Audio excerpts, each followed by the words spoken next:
Assalamualaikum warahmatullahi wabarakatuh. Waalaikumsalam warahmatullahi. Bismillahirrahmanirrahim. Alhamdulillahirabbil alamin. Wassalatu wassalamu ala asyrafil mursalin sayyidina wa maulana Muhammadin wa ala alihi wa sahbihi ajma'in, amma ba'd. Pemirsa Putar TV dimanapun Anda berada, semoga sehat selalu, sehat zahirnya, sehat batinnya. Dalam menjalani aktivitas dan kehidupan kita, di mana kita sebagai manusia dijadikan oleh Allah bukan rencana kita. Kita jadi manusia itu bukan rencana kita, tapi kita jadi manusia adalah rencana besar Allah Subhanahu wa Ta'ala.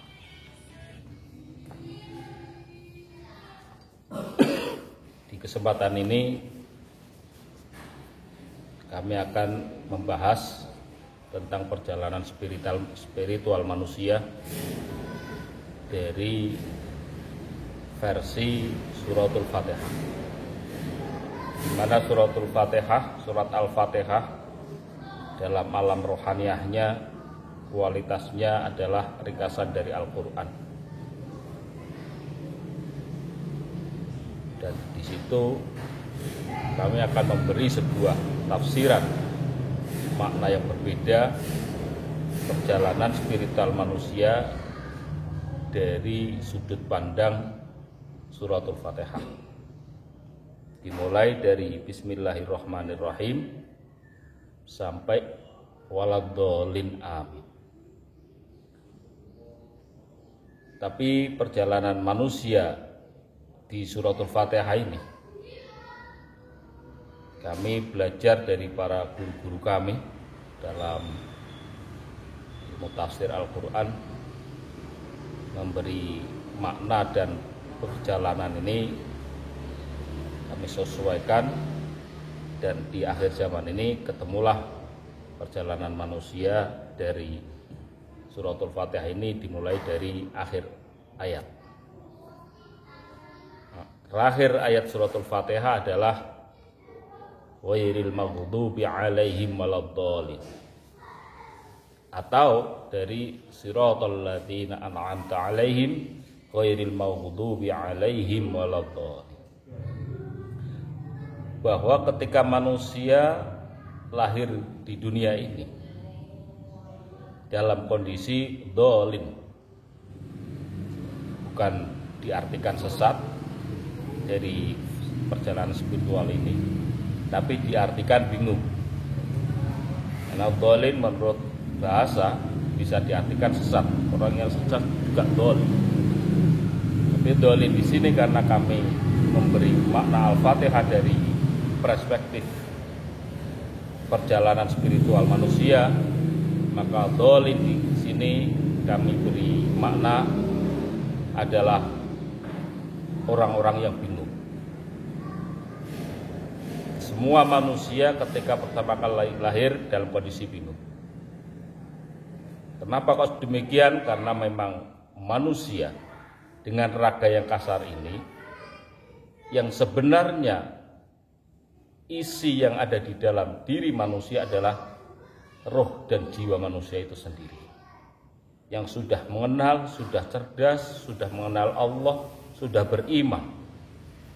Alastu birabbikum bala. Tapi ketika dimasukkan di raga yang kasar ini, maka manusia menjadi bingung. Bukan hanya manusia biasa, sampai pada tataran para nabi juga mengalami seperti itu, lahir dalam kondisi bingung. Makanya dalam surat Ad-Duha Allah berikan firman-Nya kepada Rasulullah, yaitu tepatnya di surat Ad-Duha ayat 7, wa wajadaka dhallan fahada. Maka Allah temukan kamu hai Muhammad dalam kondisi dolan, bingung. Fahada, maka Allah tujukan kepadamu.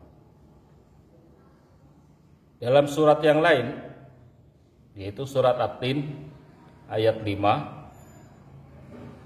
Setelah Allah jadikan begitu indahnya roh manusia dan jiwa manusia, maka kemudian roh dan jiwa manusia itu ditanamkan di sebuah lembah nafsu.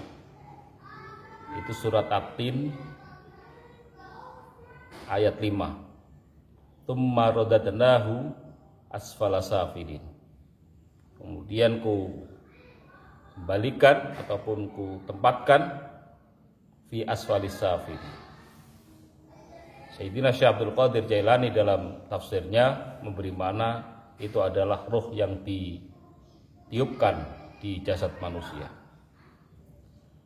Jadi semuanya dalam kondisi bingung, dalam kondisi sesat, gak tahu jalan. Kemudian Allah tunjukkan jalan. Nabi Adam diciptakan dalam kondisi bingung, tidak tahu. Kemudian Allah ajarkan kepada Nabi Adam, wa 'allama Adam al-asma'a kullaha. Dan Allah telah mengajari pada Nabi Adam nama-nama kesemuanya. Ini awal kali manusia. Dan alam yang ditempati yaitu alam jasmani, alam raga, alam manusiawi, yaitu alam materi atau alam material. Itu awal kali kita start. Dilanjutkan perjalanan spiritual manusia setelah adanya mukallaf, setelah adanya tuntutan untuk beribadah dan tuntutan untuk berjalan di jalan Allah, maka manusia akan masuk di alam yang kedua, yaitu alam jiniyah. Alam jiniyah dalam suratul Fatihah dibahasakan dengan alam al-maghdubi alaihim. Alamnya orang-orang yang dilaknat, orang-orang yang dibendu oleh Allah. Maka di situ jin-jin ya di situ. Orang-orang yang tidak masuk di alam barzah ya di situ. Para perayangan-perayangan ya di situ. Para siluman-siluman di situ. Dan ini adalah tantangan yang paling besar manusia melewati zona ini, melewati alam astral, alam jiniyah. Mayoritas manusia, jangankan manusia biasa, tokoh agamawan, tokoh negarawan, ini banyak yang gagal ya di alam ini. Kalau sudah muncul hawa nafsunya, bawaan manusia selalu ingin bersekutu dengan gaib, ingin bersekutu dengan jin. Kalau keluar nafsu hartanya, maka dia bersekutu dengan alam gaib untuk sukses hartanya.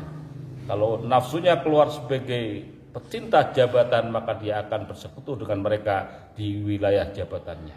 Kalau orang itu nafsunya keluar karena ingin menjadi hebat sakti, maka pasti orang itu akan bersekutu dengan gaib-gaib di alam jiniyah tentang masalah kesaktian.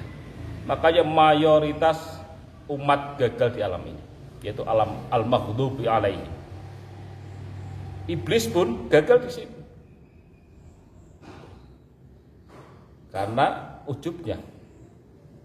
Nah, disitulah alam yang paling ngeri, yaitu al-maghdubi alaihi. Makanya disinilah ketika manusia perjalanannya dinyatakan banyak kegagalan di alam ini, oleh karena itu Allah kirimkan seorang yang akan menyelamatkan manusia-manusia dari alam yang kedua ini. Kalau kita menyebutnya Al-Mahdi, Satrio Paningit, Isa turun kembali, atau Mesias, atau yang lain. Yang jelas Allah utus manusia untuk mengentaskan sukma dan ruh manusia supaya tidak terjerumus di alam jiniyah ataupun al-maghdub ini. Karena di sini sudah menjadi takdir manusia bahwa setiap manusia lahir selalu didampingi dengan dua jin. Jin yang hitam yang sosoknya ada di sebelah kiri, Tilikul insanin korinun. Setiap manusia itu ada korinnya, hitam, yang selalu memberi dorongan spirit kepada ke kiri-kirian. Ada jin yang sifatnya putih, digambarkan bajunya putih, bersih, selalu memberi spirit tentang kebaikan. Arahnya di sebelah kanan kita. Itu semuanya jinia, bukan diri kita. Baik yang kiri itu jelas bukan. Yang kanan kayak membela kita, itu juga bukan diri kita. Hanya kalau kita sudah bisa menolak dari arah kiri, kita akan mengikuti petunjuk awal di alam jinia ini adalah yang kanan. Kalau kita sudah melaksanakan kebaikan, ini belum selesai. Orang melaksanakan kebaikan itu belum selesai. Karena ketika orang itu melaksanakan kebaikan, maka ada dua tantangan di depan.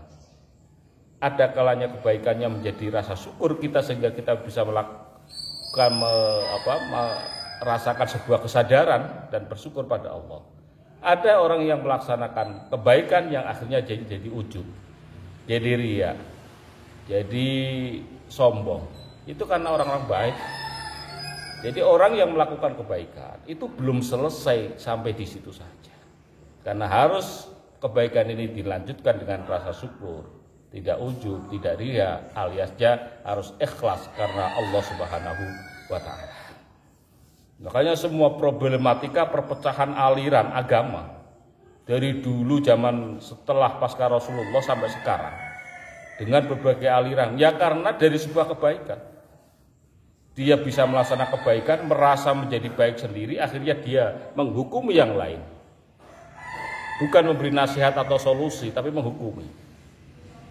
Contoh, meninggalnya Sayyidina Ali yang dibunuh oleh Ibnu Muljam. Ya karena Ibnu Muljam punya kepahaman, dia menjadi orang baik.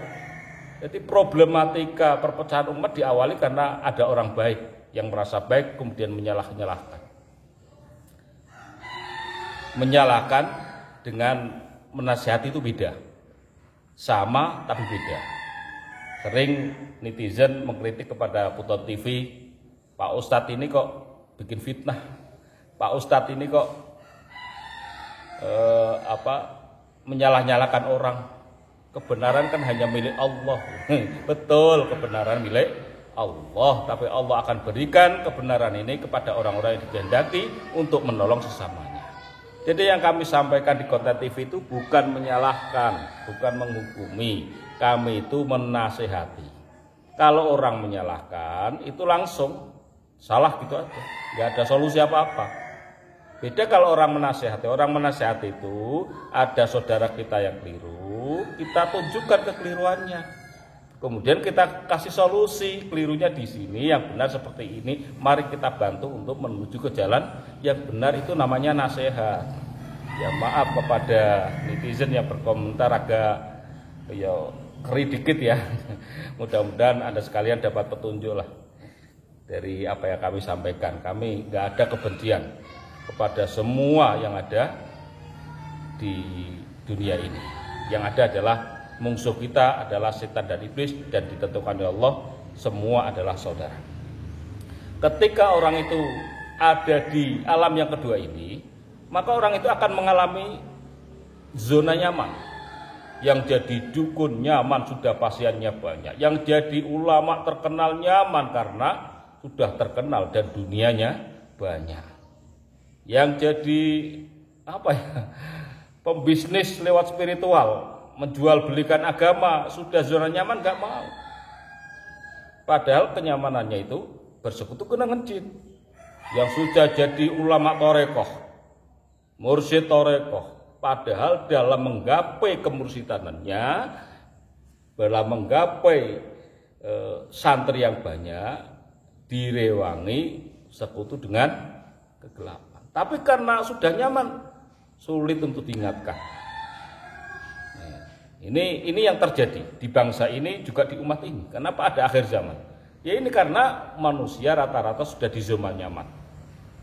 Negarawannya juga sama seperti itu, agamawannya juga sama, ulamanya sama, supranaturalnya sama, spiritualnya juga sama. Jadi kita itu hidup di zaman orang-orang kelenger, orang-orang yang mabok, orang-orang yang tidak sadar diri. Ini kenyataan. Karena apa? Karena memang sukmanya, jiwanya sudah dikuasai oleh kegaiban ini.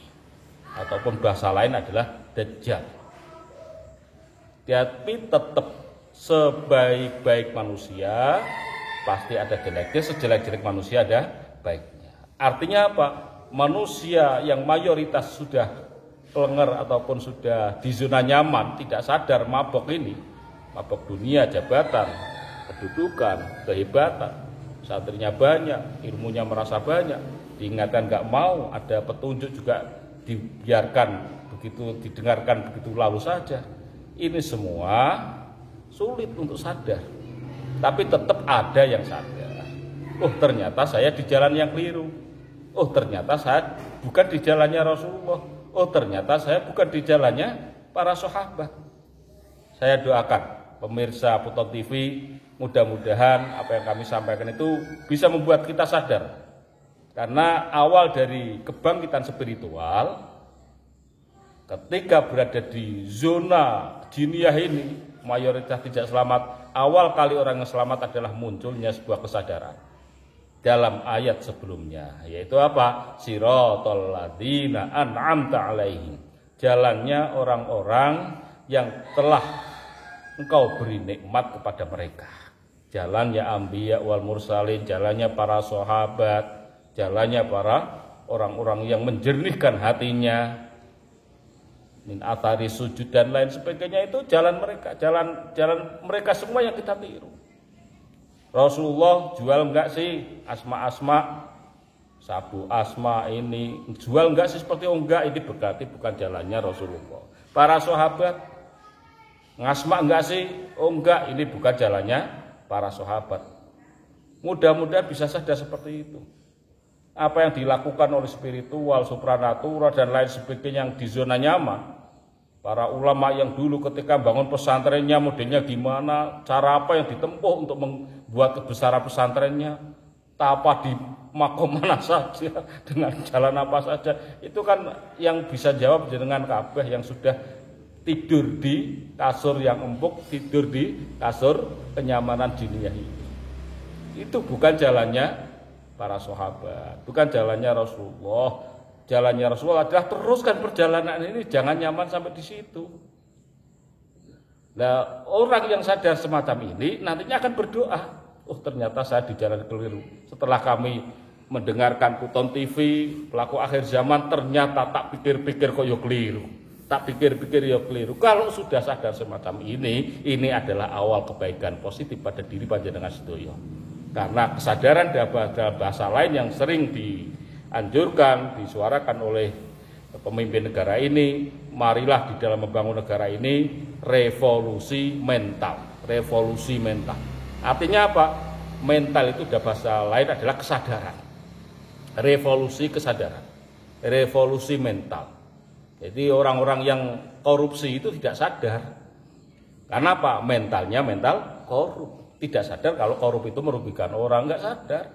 Nah, ini mari kita bangun di bangsa ini, di agama ini, di masyarakat ini, di sosial ini, mari kita bangkitkan sebuah kesadaran. Puton TV sifatnya membantu. Sedulur sedaya. Kalau sudah kesadaran terbangun dalam jiwa Anda, cepat-cepat Anda doa. Karena sebelum ayat Siratal Mustaqim adalah ihdinas Siratal Mustaqim. Ya Allah, tunjukkanlah kami ke jalan yang lurus dan benar. Ini mari kita berdoa seperti yang sering kami anjurkan, karena dengan doa kita sadar kemudian doa itu pasti Anda akan dijabah oleh Allah, dan Allah akan menunjukkan jenengan kabeh pada hal yang positif, dan Allah akan mengirimkan pada hamba-hamba yang soleh untuk menuntut dan menunjukkan jenengan kabeh keluar dari hal yang sangat berat, yaitu di alam jiniyah. Kalau Anda sudah dijabah oleh Allah, kami hanya sifatnya membantu. Kalau di luar ada, alhamdulillah. Kalau belum ada, mari kita merapat kepada pelaku akhir zaman untuk keluar dari zona-zona jiniyah ataupun jeratan-jeratan jalur kiwo atau bolo kiwo. Itu mari kita bantu. Kita akan hanya sifatnya membantu, sehingga kula panjenengan sebagai hamba akan naik spiritualnya menjadi spiritual yang sejati, yaitu di ayat iyyaka na'budu wa iyyaka nasta'in. Hanya kepadamu ya Allah kami menyembah, dan hanya kepadamu kami mohon pertolongan. Di ayat inilah sejatinya temunya hakikat dan syariat. Di Di ayat inilah awal kali perjalanan spiritual. Kalau orang sudah masuk di spiritual, insya Allah selalu akan dilindungi oleh Allah dari pengaruh-pengaruh dunia, pengaruh-pengaruh golok kiri. Ya itulah yang dimaksud orang-orang impian orang tarekat, bahwa siapa yang masuk di la ilaha illallah. La ilaha illallah itu bentengku. Siapa yang masuk di bentengku, maka dia akan aman dari azabku. Yang dimaksud la ilaha illallah di sini dalam perspektif surat Al-Fatihah adalah iyyaka na'budu wa iyyaka nasta'in. Hanya kepada Allah menyembah. La ilaha illallah, tiada Tuhan selain Allah. Iyyaka nasta'in, hanya kepada mulah Allah, ya Allah kami mohon pertolongan, bukan kerjasama dengan gaib-gaib yang lain. Kalau kerjasama dengan gaib-gaib, dengan spiritual, lelakon-lelakon yang kekiwa-kiwaan ini yang selama ini kurang kita sadari, ya Anda bukan bersama Allah, Anda bersama dengan sekutu Anda sekalian. Ini sering, karena ini inti dari kerusakan zaman ini. Mudah-mudahan yang kami sampaikan separuh dari surat Al-Fatihah ini, karena yang ke atasnya itu mungkin harus lebih konten dalam sebuah kejadian, tapi yang ini yang banyak dialami oleh semua orang, yaitu dimulai perjalanan ad-dhalin, naik di al-maghdub, naik di siratal mustaqim, itu kesadaran, naik kita berdoa, cancut tali wudhu, ihdinas siratal mustaqim, yang nantinya akan diberi ijabah, kita menjadi orang yang di ranah alam spiritual. Spirit artinya dorongan, ritual adalah kegiatan. Di dalam kegiatan kita, agama kita selalu didorong dengan apa? Keikhlasan, karena melakoni perintah Gusti Allah, karena melaksanakan perintah Allah, karena memohon ampunan Allah, melaksanakan ibadah karena memohon ridho Allah, melaksanakan ibadah karena ingin mendapat rahmat dari Allah Subhanahu wa taala. Mudah-mudahan pemirsa Futon TV dimanapun ada yang bisa mengikuti petunjuk ini, mudah-mudahan mendapat petunjuk dari Allah Subhanahu wa taala sampai pada tataran kita selamat di dalam kehidupan ini. Allahumma amin. Wallahul muwaffiq ila aqwamit thoriq. Assalamualaikum warahmatullahi wabarakatuh. Waalaikumsalam warahmatullahi wabarakatuh.